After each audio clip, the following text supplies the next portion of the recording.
ये क्या रेजोल्यूशंस पास हो रही है नेशनल असेंबली में कि जनाब एसेट डिक्लेरेशन नहीं होनी चाहिए, कोई पता नहीं कोई जान को खतरा हो जाएगा एंड थिंग्स लाइक दैट।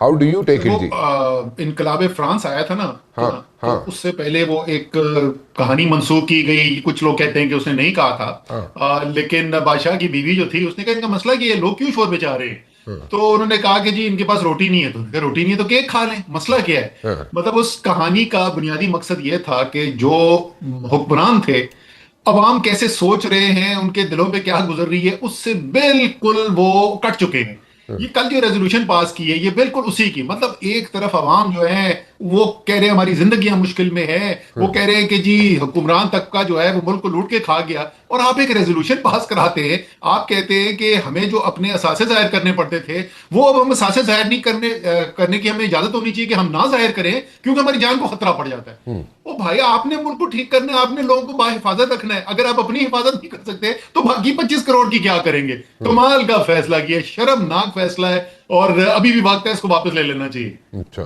चले, मेरा तो नहीं ख्याल को वापस होगी, लेकिन एनीवेज आपकी रिजर्वेशंस बिल्कुल अपनी जगह ठीक है। मुझे एक ज़रा थोड़ी सी चीज़ बताएं, क्या इस वक्त कोई इंडस्ट्रियल पॉलिसी बननी चाहिए, कोई स्टैटिक हो, कोई 20 साल की 15 साल की एक स्टैटिक पॉलिसी हो जिसमें बताया जाए जनाब के बिजली जो है वो इतने पर यूनिट मिलेगी, इतने रुपए पर यूनिट मिलेगी, और आपको इंटरेस्ट जो है बैंक रेट से इतना मिलेगा जो कि अगले 15 साल के लिए, 20 साल के लिए ये स्टैटिक रहेगा, इसमें कोई कमी बेशी नहीं होगी, ऊपर नीचे नहीं होगा। क्योंकि इस वक्त जो है जो प्रोडक्ट्स है वो वायबल है ही नहीं है इंटरनेशनल मार्केट के लिए, क्योंकि यहाँ पे तो तकरीबन कोई 34% जो है इस पूरे रीजन में कॉस्ट ज़्यादा पड़ रही है यहाँ पे इंडस्ट्री में जो भी प्रोडक्शन हो रही है। सो कोई पॉलिसी आने की उम्मीद है यहाँ पे या नहीं? अच्छा जी, दो आपके जो सवाल हैं उसमें दो मुख्तलिफ पहलू पहलू है। एक ये है कि क्या एक लॉन्ग टर्म इंडस्ट्रियल पॉलिसी होनी चाहिए, दूसरी ये कि उसके अंदर वो स्टैटिक हो और वो कह दे अगले 10 साल 20 साल यही होगा। जी। तो पहले वाले हिस्से का जवाब ये है कि बिल्कुल होनी चाहिए। मैं बार बार इसके ऊपर बात कर चुका हूं, और जब तक आप एक इंडस्ट्रियल पॉलिसी नहीं लेकर आएंगे और उसके अंदर जो एनर्जी की कीमतें हैं वो सिर्फ एक हिस्सा है, उसके बहुत और हिस्से हैं। आपने एक हायर वैल्यू एडेड कर्व के ऊपर इकोनॉमी को लेकर जाना है, नॉलेज इंटेंसिव इकोनॉमी की तरफ जाना है। बार बार मैं यही बात करता हूँ, बनियाने जुराबे और डेनिम और चादरें एक्सपोर्ट करके आप 25 करोड़ के आवाम को तरक्की नहीं दिला सकते। वो भी जरूरी है, वो जरूर चलता रहे। सो एक तो ये कि उसकी बिल्कुल जरूरत है, लेकिन जो दूसरी आपने बात की ना, नहीं सर, ये ठीक तरीका नहीं होगा करने का, और उसको जरा सी मैं आपको बताता हूं कि थोड़ा मुख्तलिफ सोचने की जो जरूरत है। अगर आप दुनिया में आलमी मार्केट जो है ना वो पाकिस्तान के कंट्रोल में नहीं होते। पाकिस्तान की हुकूमत ही फैसला कर सकती है कि आलमी मार्केट के अंदर तेल की कीमत कहां जाएगी या गैस की कीमत कहां जाएगी। तो आप अपने आप को बांध दें अगले 20 साल के लिए, तो ये बिल्कुल डिजास्टर्स पॉलिसी होगी, और उसके अंदर अगर आपके खिलाफ चली गई चीजें तो उससे बेतहाशा नुकसान हो सकता है। अच्छा। जो हम कर सकते हैं, और ये सिर्फ कहने की बात नहीं, हम कर चुके हैं। ये हमारे 2018 का टेक्सटाइल पॉलिसी मैंने अपनी पार्टी के लिए डेवलप करवाई थी। जफर इकबाल सरवर है हमारे फैसलाबाद में, उन्होंने मेन उसको कोऑर्डिनेशन की थी उसकी। हाँ, और हमने वहां पे ये कमिट किया, सिर्फ टेक्सटाइल को नहीं, हमारी जितनी भी एक्सपोर्ट की इंडस्ट्री है उसको, कि जो गैस और बिजली की कीमतें हैं खित्ते के अंदर जिनके साथ आपने मुकाबला करना है आलमी मंडियों के अंदर अपनी एक्सपोर्ट्स करने के लिए, वो उनकी बराबरी की बुनियाद पर होंगी। हाँ, तो अगर दुनिया में कीमतें ऊपर जा रही हैं तो आपकी कीमत ऊपर चली जाएगी, अगर दुनिया में कीमतें नीचे जा रही हैं तो आपकी कीमत नीचे आ जाएगी। लेकिन आपको एक बराबरी का मैदान मिलेगा मुकाबला करने के लिए। नतीजा क्या हुआ, हम्म, टेक्सटाइल सबसे बड़ी हमारी एक्सपोर्ट की इंडस्ट्री, उसको आप देख ले। अभी मैं गया हुआ था फैसलाबाद, तो मुझे वहां पे कोई खड़े होकर किसी ने यही बात की कि जी 2017-18 में ये सूरत हाल थी, 8 बाजार वहां पे मेन जो जगह है, कहते मजदूर जमा होते थे, सुबह से शाम बैठे रहते, कोई लेके नहीं जाता था। मुझे याद है मुबशर उस वक्त सरिये के नाम के ऊपर फैक्ट्रियां बिक रही थी। हाँ, हम ये पॉलिसी लेकर आए, उसके साथ और भी चीजें थी। 3 साल के अंदर यह हालत थी कि बिलियंस ऑफ डॉलर्स की एक्सपेंशन हो रही थी टेक्सटाइल की। टेक्सटाइल एक्सपोर्ट बूम आया हुआ था, मजदूर मिल नहीं रहा था मार्केट के अंदर। हम्म, और अभी फिर वही कि आपकी कीमतें जो है वो आसमान से बाहर चली गई हैं। तो बिल्कुल करने की जरूरत है, और हम्म। उसमें एनर्जी इनपुट जो है वो एक हिस्सा है, लेकिन एक मजमूई इंडस्ट्रियल पॉलिसी जो पाकिस्तान के सनती स्ट्रक्चर को बदले, एक knowledge intensive value added industry की तरफ लेके जाए, उसके बगैर आप कर ही नहीं सकते तरक्की। तो असद साहब, ये जो बैंक इंटरेस्ट है, रेट्स जो है, वो स्टैटिक हो सकते हैं कि वो भी नहीं हो सकते? नहीं सर, वो भी नहीं हो सकते। उसकी भी जो है ना वो जुड़े में देखिए, एक्सचेंज रेट को स्टैटिक कर देना, इंटरेस्ट रेट को स्टैटिक कर देना, ये सारी हम्म, इम्प्रैक्टिकल बातें हैं। हम्म, करना क्या आपको चाहिए, सर्टेनिटी चाहिए। वो अगर आप बुनियादी उसूल हासिल करके करेंगे तो बड़ी अच्छी चीज होगी। मसलन अगर आप इंटरेस्ट रेट कम रखना चाहते हैं तो मुल्क के अंदर आप अफराते ज़र को ना बढ़ने दें। जब आप मुल्क में अफराते ज़र को ना नहीं बढ़ने देंगे तो करेंसी को स्टेबल रखते हुए, एक ही लेवल के ऊपर रखते हुए आप मुकाबला भी कर सकते हैं और आपकी मईशत को कोई नुकसान भी नहीं हो रहा है। अगर आपने इंटरेस्ट रेट लॉक इन कर दिए और किसी भी वजह से, कभी कभी वो बैरूनी ऐसे शॉक्स होते हैं, जिस तरीके से कोविड के बाद एक कमोडिटी शॉक आया, उससे पहले आते रहते हैं, उतार चढ़ाव होता रहता है आलमी मंडियों के अंदर। अगर अफराते ज़र ऊपर चली गई और आपका इंटरेस्ट रेट लॉन्ग है, यानी अफराते ज़र ज्यादा है और आपकी सूद की शरह कम है, तो आप फिर वही तबाही की तरफ जाएंगे। सो लॉक इन नहीं करना, जो बुनियादी जो अंडरलाइंग उसकी जो होती है ना, उसको आपने पूरा करना। इसीलिए इसी तरीके से एक्सचेंज रेट के साथ साथ, एक्सचेंज रेट को अगर आप देखें, अगर आपकी बुनियादी स्टेबल है, आपकी रिजर्व्स जो है वो नीचे नहीं गिर रहे, आप एक ऐसे तरीके से तरक्की नहीं कर रहे जिससे इंपोर्ट्स बढ़ती चली जा रही हैं और आपके रिजर्व गिरते चले जा रहे हैं, और फिर अगर आपने रुपए को बांधने की कोशिश की तो वही होगा जो 2013 से 17 हुआ था, हमारी बरामदात की तबाही हो गई थी। और दरामदात इतनी तेजी से बढ़ी थी कि पाकिस्तान की तारीख का सबसे बड़ा जो है तजारती खसारा है। तो ये लॉक इन करने वाला काम जो है वो ठीक नहीं है, लेकिन कुछ बुनियादी उसूल मुरत्तब कर दिए जाए और वो उसूल पे क्लैरिटी हो, बिजनेस को पता हो कि किन बुनियाद के ऊपर आप मईशत को चलाएंगे, आगे लॉन्ग टर्म जो है उसके अंदर पॉलिसीज के ऊपर वाजे हो, ताकि वो अपने फैसले उसके मुताबिक कर सके।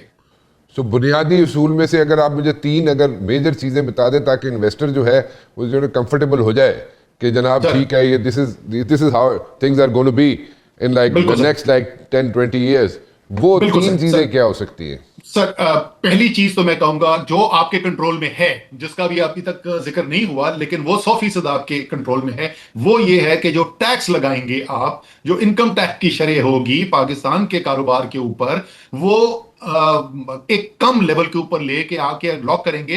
अगर पहले दिन नहीं भी कर सकते तो आप ये कह सकते हैं कि जी मैं यहां से शुरू करूंगा और 1% सालाना कमी होगी, 10 साल में 10% कमी हो जाएगी, 2% सालाना कमी होगी, 5 साल में 10% कमी हो जाएगी। लेकिन दुनिया में इस वक्त, और खासतौर पर वो ममालिक जिनके साथ आप मुकाबला करते हैं, उनकी जो इनकम टैक्स की शरह है उससे कहीं ज्यादा, तकरीबन 2 गुना ज्यादा हो चुकी है पाकिस्तान में, अगर आप सुपर टैक्स को भी शामिल करें तो। एक तो ये बड़ी वाज़े क्लैरिटी चाहिए आपको, ये नहीं कि एक साल के अंदर आपकी रेवेन्यू शॉर्टफॉल होनी शुरू हुई तो आपने सुपर टैक्स लगा दिया, अब सारी बिजनेसेस की फीजिबिलिटी के परखचे उड़ा दिए क्योंकि किसी को पता ही नहीं था ये अचानक से सुपर टैक्स कहां आ गया। एक ये चीज हो गई।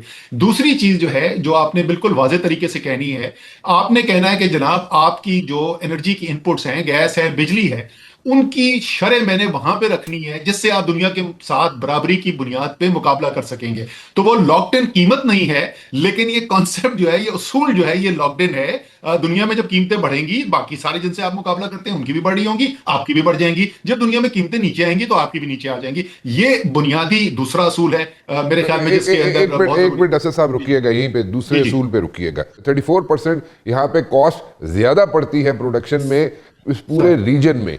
सो अगर आप जैसे कह रहे हैं कि जनाब बिजली या गैस या व्हाटएवर उसकी कीमतें बढ़ेंगी इंटरनेशनल मार्केट में, तो उसके हिसाब से बढ़ी जाएंगी, उसके बाद उसके हिसाब से कम की जाएंगी। ये तो हम देखते हैं हर जनाब 15 दिन बाद ऊपर नीचे होते हैं। तो फिर वो जो इन्वेस्टर है वो कैलकुलेशन कैसे करेगा?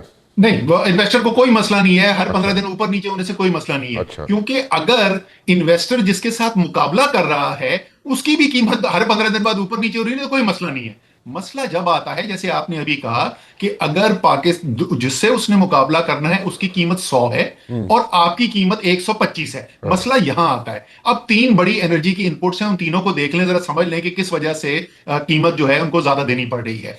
पहले ले लें जी गैस। गैस के अंदर आप सनत के से करवाते हैं क्रॉस सब्सिडी। क्रॉस सब्सिडी समझ लीजिए क्या चीज है कि गैस की जो औसतन आपकी कॉस्ट आती है उससे ज्यादा उस पर टैक्स लगाकर महंगा करके सनत को बेचा जाता है, ताकि कुछ और शोबे जिनमें सबसे बड़ा जो है वो घरेलू सार्फिन है उनको सब्सिडी दी जा सके। यानी आपने जो पैदावारी सलाहियत थी, जिसने पैदावार करनी है, जिसने रोजगार पैदा करना है, जिसने दुनिया से मुकाबला करना है, उसका हाथ आपने पीछे बांध दिया।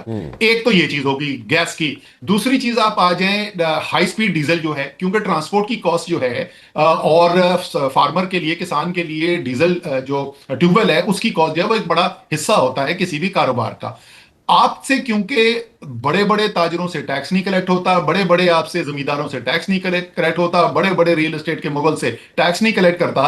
तो आप क्या करते चाह रहे हैं कि इस वक्त जिसको पेट्रोलियम डेवलपमेंट लेवी के नाम से टैक्स कहा जाता है, 1,000 अरब रुपए से ज्यादा आप इकट्ठा कर चुके हैं पहले 9 महीने में। बढ़ाते चले जा रहे हैं, बढ़ाते चले जा रहे हैं, बढ़ाते चले जा रहे हैं। वो पेट्रोल पे भी लगता है, वो डीजल पे भी लगता है। तो आपने डीजल की कीमत आर्टिफिशियली महंगी की हुई है, क्योंकि आपके बाकी जो जगह है वहां से टैक्स नहीं इकट्ठा हो रहा। दूसरी चीज हो गई जी। तीसरा, आपने बिजली के मुआहदे कर दिए जाके जो आपकी जरूरत से ज्यादा थे, सिर्फ ज्यादा नहीं थे, कहीं ज्यादा थे आपकी बिजली से, और वो किए इस बुनियाद के ऊपर कि भाई तुम बिजली बनाओ ना बनाओ, हम तुम्हें पैसे देंगे।